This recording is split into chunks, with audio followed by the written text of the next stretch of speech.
Ashama kabajamtoota daawwattoota chaanaalii agartuu baga nagaan dhuftanii har'ammoo oduu isiniif qabannee dhufnee jirra. Oduu wajjiniinis anuma. Oduu jalqaba.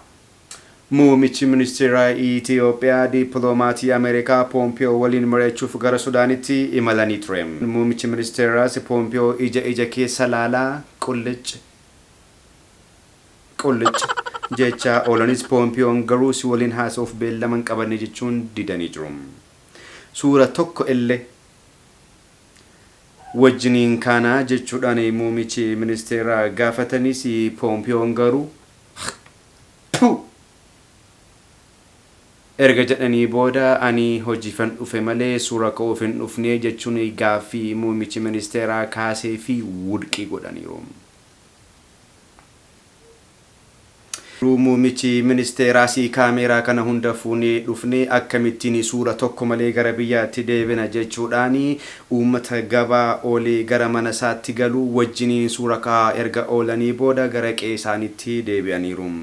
Dhimma kanarrattis Oromoon maal jedhaa jenneerra. Oromoonis deebisee hiriyyaa malee dhaqanii gaggeessaa malee galuu jechuun goolabaniiru.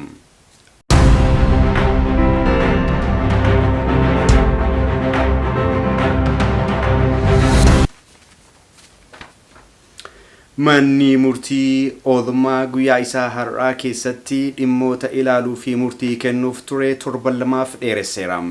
Sababni isaa immoo namoonni shakkamtoota irratti ragaa bahan diraamaan barreeffamee fi iskiriiptiidhaan harka jiru waan dubbisanii hin fixnee fi beellamni isaanii akka torban lamaaf ta'uu murtaa'eera. Numee amma kan oduutti dhaabattee odeessitaati. Daawwattoota keenya oduu har'aaf qabannee dhufne kanuma. Namoonni viidiyoo kana jaalattan like share godhaa isiniin jenna. Namoonni hin jaalanne egaa ammas like share godhaa.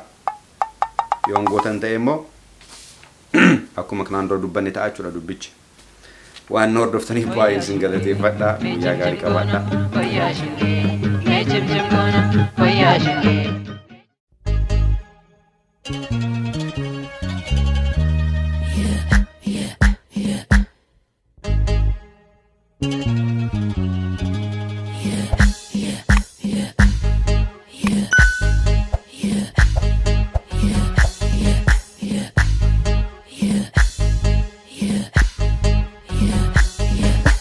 Koya shunge, me chim chim gona.